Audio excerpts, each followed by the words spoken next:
माया, चलो जल्दी से उठ जाओ, अभी सब काम बाकी है, चलो जल्दी।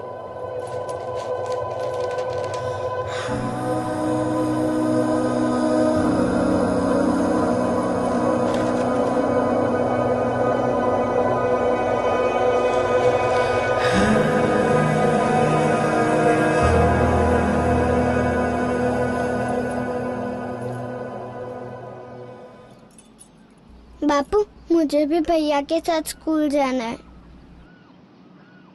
तू स्कूल जाके क्या करेगी छोरी?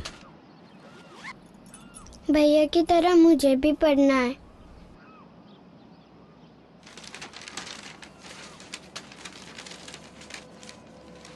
तू पढ़ाई लिखाई करके क्या करेगी छोरी? हैं?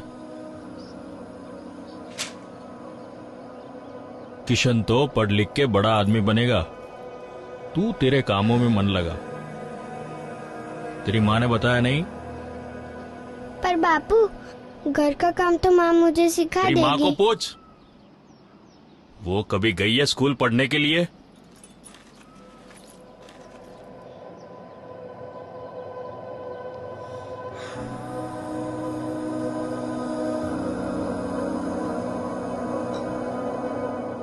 और बेटी, तुझे पढ़ाई लिखाई करके कौन से हिसाब किताब करना है? घर के काम में मन लगा, आगे जाके ससुराल में यही सब करना है। हाँ? और हाँ, जिस गली जाना नहीं उस गली का पता क्यों पूछती है?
सुन माँ, मैं मेरे दोस्तों के साथ फिल्म देखने जा रहा हूँ, तो आने में देर हो जाएगी। और हाँ, बापू को मत बताना। ठीक है बेटा।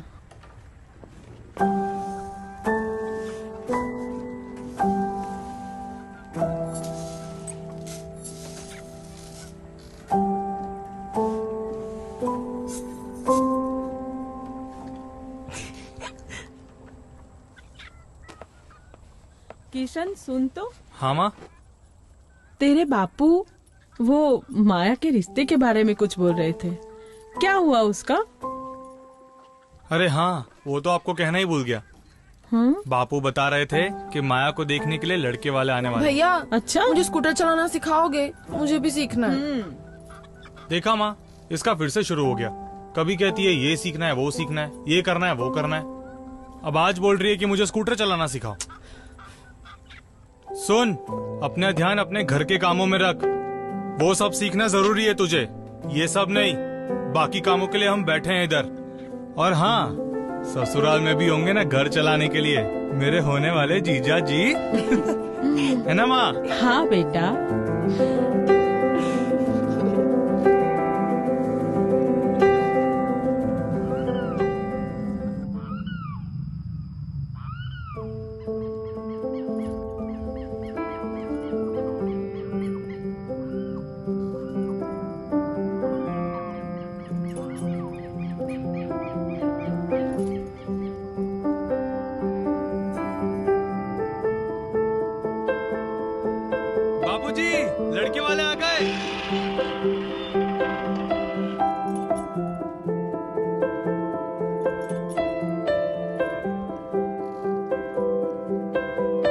नमस्ते नमस्ते नमस्ते।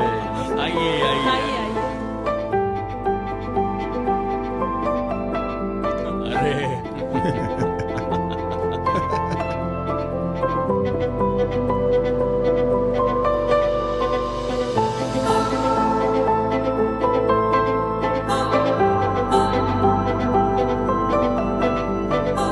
अरे बेटा, ओ नमस्ते। सुखी रहो सुखी रहो। हाँ अंदर। आइए आइए। जी जी। आइए बैठिए बैठिए भैया।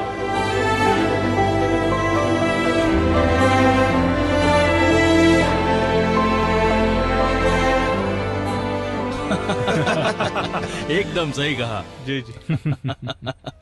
अरे मुकेश बेटा, कब से क्यों चुपचाप बैठे हो? अपने बारे में कुछ बताओ तो सही। जी, शहर में मेरी कॉस्मेटिक की दुकान है। अच्छा इसीलिए तो इतना गोरा है हमारा मुकेश। सही है सही है।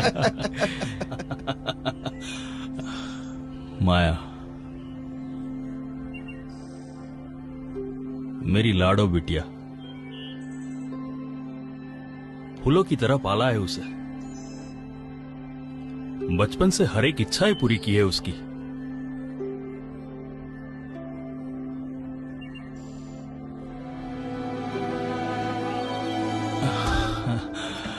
घर के काम में बहुत अच्छी है।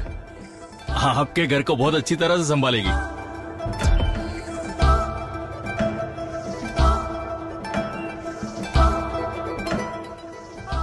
बिल्कुल ऐसे ही होशियार और सुशील बहू चाहिए थी, जो घर को भी संभाले और हमें भी। बिल्कुल। और बाकी सारी जिम्मेदारी संभालने के लिए तुम है ही। है भाई।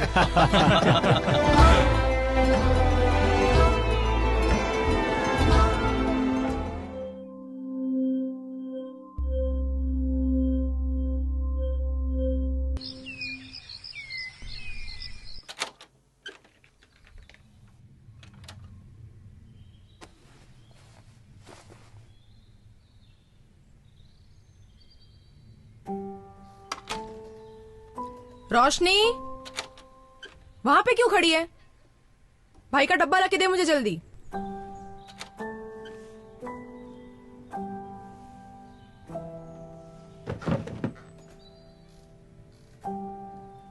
मम्मी मुझे भी भैया के साथ स्कूल जाना है। तू क्या करेगी स्कूल जाके? मैं गई हूं कभी स्कूल? तुझे सिर्फ मुझसे घर के काम सीखने हैं। बताया तो है पता नहीं कितनी बार।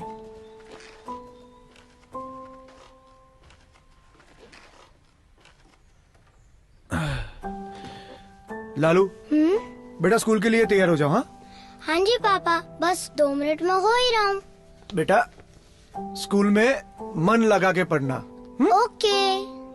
माया, हाँ, मुझे आज आने में थोड़ी देर होगी, लेकिन तुम मेरा पसंदीदा गाजर का हलवा बनाती हो ना, तो शायद मैं घर जल्दी आ जाऊंगा। ठीक है?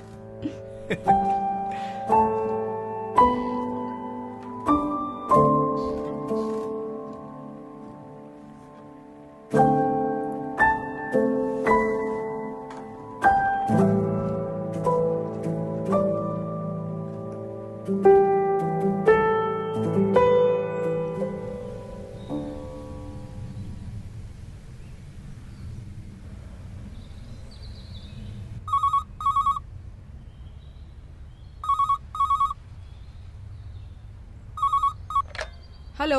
हेलो। हाँ जी, हेलो। हाँ जी बोलिए। मेरी आवाज आ रही है? हाँ सुनाई दे रही है, बोलिए। हाँ जी, मैं सिटी हॉस्पिटल से बोल रहा हूँ। हेलो। हेलो। मुकेश हाँ का- बोलिए। मुकेश का एक्सीडेंट हो गया है और वो अब नहीं रहे। हेलो। हेलो।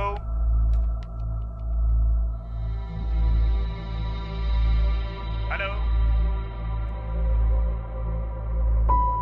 हेलो। हेलो।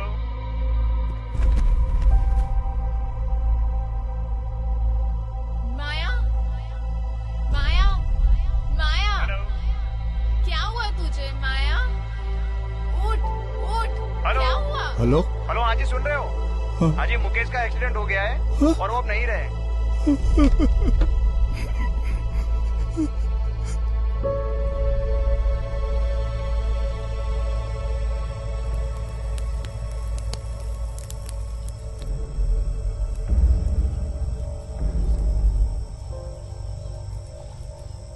बाबूजी, वो मुकेश के दुकान की चाबी आ गई है। कोई संभालने वाला तो रहा नहीं। वैसे भी मुझे नौकरी से फुर्सत मिलती नहीं, तो दुकान बंद करवा दी है। ठीक है बेटा, तुम्हें जैसा सही लगे। बाबूजी, आपसे माया के बारे में बात की थी। मेरी इतनी कमाई है नहीं कि मैं सबको संभाल सकूं। आप माया को उसके मायके क्यों नहीं भेज देते?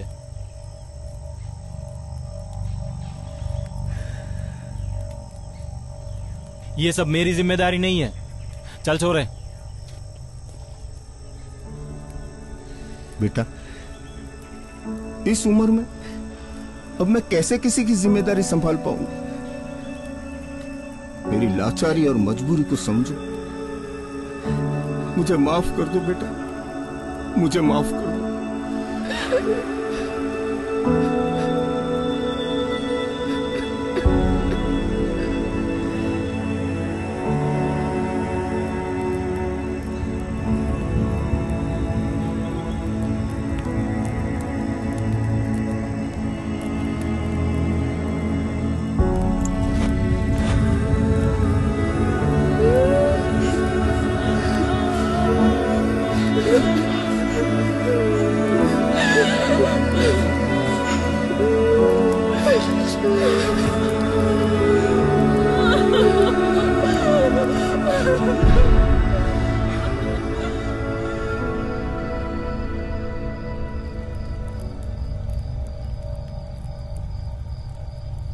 बेटा, अंदर जाओ। ओके, जाओ। चल रोशनी।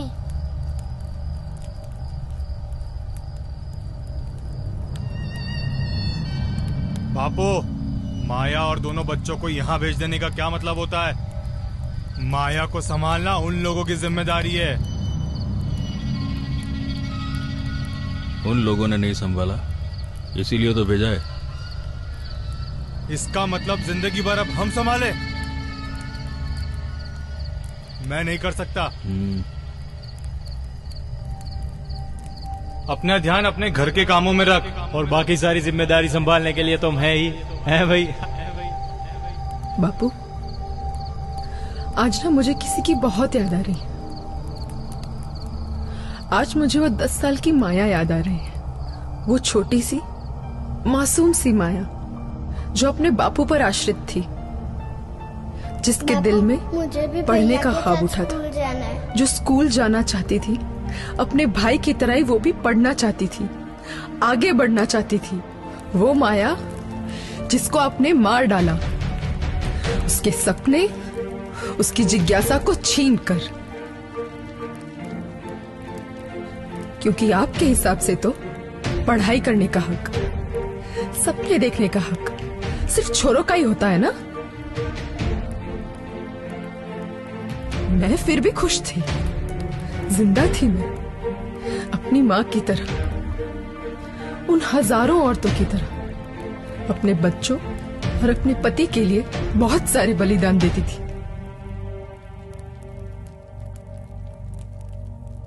और इस विश्वास के साथ जीती थी कि मेरी रक्षा करने के लिए, मेरा घर चलाने के लिए, मेरे बच्चों और मेरी जिम्मेदारी उठाने के लिए मेरा पति है ना।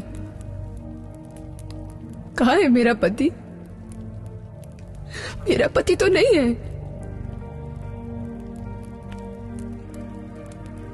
बापू, एक बार और कोशिश करते हैं।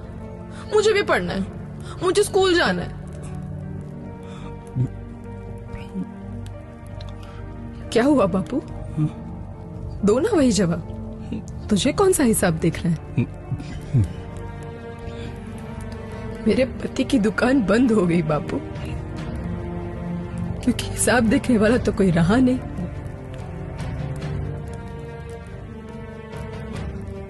किशन भैया, मुझे स्कूटर चलाना सिखाओगे? मुझे तुम्हारी वो किताब पढ़नी है। मुझे गिनती सिखाओ ना। क्या हुआ किशन?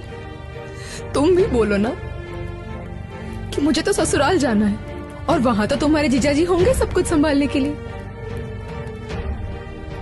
किशन, तुम्हारे जीजाजी नहीं रहे,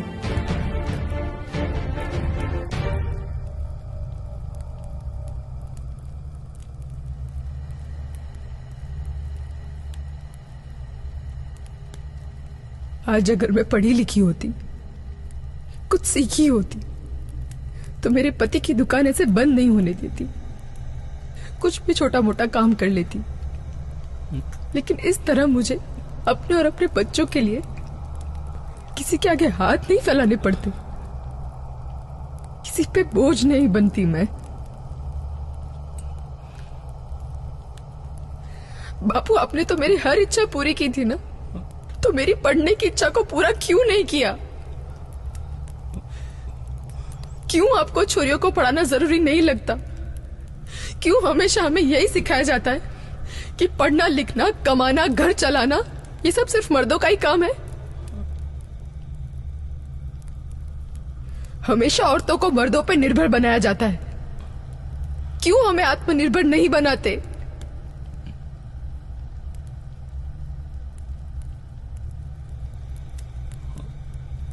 बेटी, शिक्षा पाना हर इंसान का जन्मसिद्ध अधिकार है।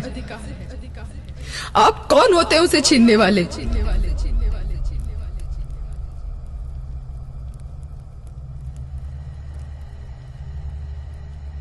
उस दिन मुझे अपनी गलती का एहसास हुआ। एक पिता होने के नाते मेरा प्रायश्चित तब तक पूरा नहीं जब तक समाज में समानता का अधिकार ना हो। इसमें लड़का और लड़की में भेद कैसा? आज मुझे लगता है कि वो कन्यादान अपने आप में पूरा नहीं जब तक हम अपनी बेटियों को शिक्षित ना करें और उसे आत्मनिर्भर ना बनाए। मेरी हर पिता से विनती है कि वो अपनी बेटियों से शिक्षा प्राप्त करने का अधिकार ना छीने।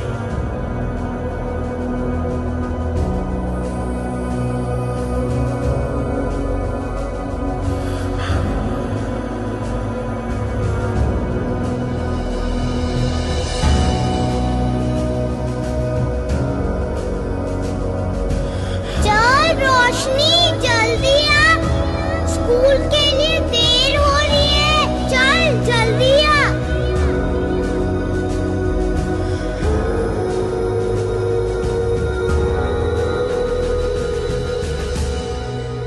मेरी जिंदगी में दूर दूर तक सिर्फ अंधेरा था। बाय।